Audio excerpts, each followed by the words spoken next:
What it do? It's your boy, Illuminated D.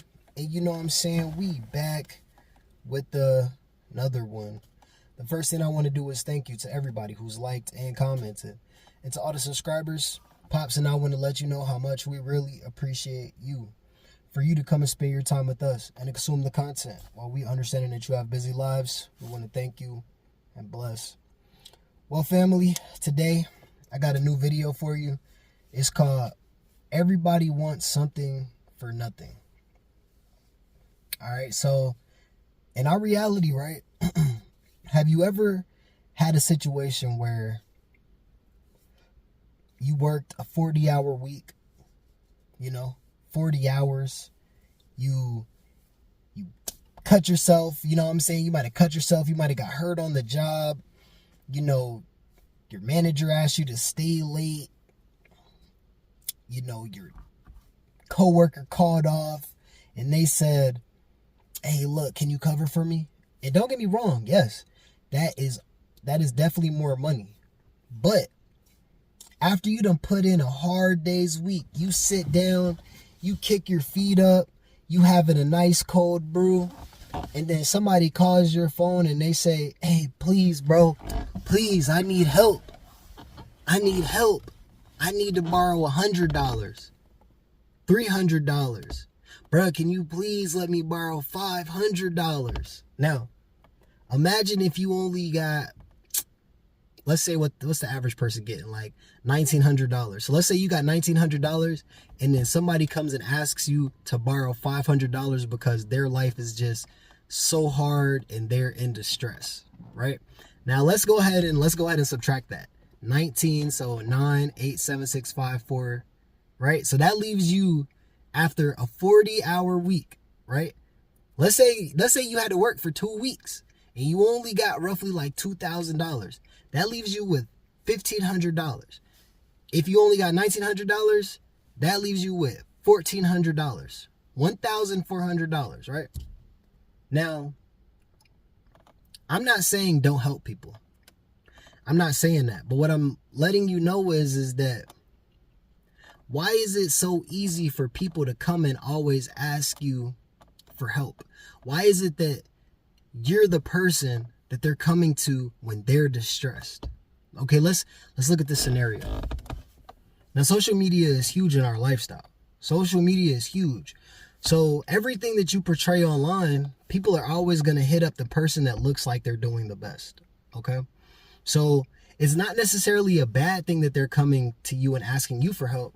They're coming to you and asking you for help because they feel like, first, they feel like you got it. And second, they trust you the most because you're the closest person to them who does have it. I was just talking to Pops about this. And the sick part is when people get upset, though. See, this is the hard part. When people get upset when you have to tell them that you can't do it. Now, I want to let you know that I'm a cheerful giver. I'm a very happy-hearted person, and I love helping people. But what I had to come to the conclusion is that people will at times run you dry and leave you with nothing in return and never return on their word or return on what was given to them. They'll never be able to return it. And you know what Pops told me? Pops told me, he said, you got to surround yourself with matchers, people who match your energy. So they going to match your energy. They're going to show you just as much love as you show them. And you got to always surround yourself with givers. So if you're a giver, you want to team up with matchers and givers, because you know that nobody really wants anything from you. They would rather give to you just how you would rather give to them. So whenever they ask you, hey, bro, you want a piece of this brownie? You're going to always take the smaller piece of the brownie because you want them to have the bigger piece, because you don't want them to feel like you're doing them dirty. And that's what happens with good-hearted people. But I want to let you know that a lot of people want something for nothing. So why is it that you have to go and work 40 hours a week? You got to take away time from your family. You got to pay all your bills. And then you get a phone call from somebody who is in desperate need of help. But I want you, before you give out your last. I want you to start asking yourself this question before you give out your last. And like I said, there's nothing wrong with helping people. But before you give out your last, ask them, how many hours did you work this week? When they tell you they didn't work this week, you ask them why. Why didn't you work this week? What stopped you from going out there and getting it? And they're going to always give you their sob story. They're going to give you their sob story of why life is too hard. But why was life not so hard for you to go and work 40 hours and for them to come and ask you without giving you anything in return? We got to surround ourselves with individuals who want to match our energy, who want to show us the same love we showed them.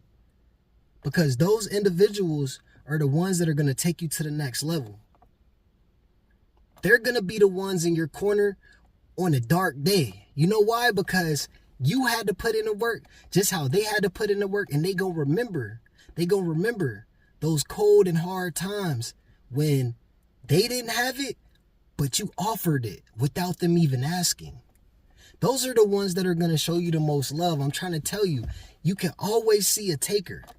It's all about appreciative. You know what I'm saying? You know, some people, they'll come to you and say, hey, can I borrow $200? I'm about to get $10,000. I want to let you know, if they're about to get $10,000, that's cap. You remember, so if they ever tell you I'm going to get $10,000, $100,000, that's cap. But they'll say, hey, look, I need to borrow $200. I'm about to get $10,000, so as soon as I get the $10,000, I'm going to pay you back. If you got to go to them after you know for a fact that they got paid, because they start showing their lifestyle, showing how to get their nails done, get their hair done, get a haircut. Listen, I'm the type of individual, if you owe me bread, don't go get your nails done and your hair done. Don't do that. And I'm not talking about chicks specifically. I'm talking about dudes too, because a dude will go get a haircut and go and get some food. Listen, why is it that you at McDonald's drive-thru? You shouldn't be at McDonald's. I don't get, bruh, eat. Bruh, eat, what's that? Because think about it. In my heart, when the bank calls me and says, hey, we see that you didn't make a payment, that's about to take a hit on your credit. See, people use and abuse givers and good-hearted individuals because they know that there's nothing going to happen to them. See, me, I'm not going to come fight you. I'm not going to come and argue with you. I'm not going to shoot you. That's stupid. You know what I'm saying? That's stupid. I'm not going to fight you over $300, $1,000. Me removing my presence from a taker, knowing that I may be their only source of the ability to be able to help themselves in potential future, that's good enough. So I want to let you know, family, there's givers and takers out here, and there's matchers. And there's people that want to show you love, the same love that you show them. But you got to show them that love. And you got to put out that good energy, and those individuals will be made present upon you. But if you're a taker, do some soul searching. Because remember, everybody's out here trying to eat. Everybody's out here, and presently, everybody has their own struggle. So before you go and ask your mom, your dad, your uncle, your brother, your sister, your cousin, your nieces, your nephews, take a cold, hard look in the mirror and ask yourself, what is their struggle? What are they going through? What is present in their life to where I could come and assist them instead of me asking them how they can help me? Ask, what can I do for you?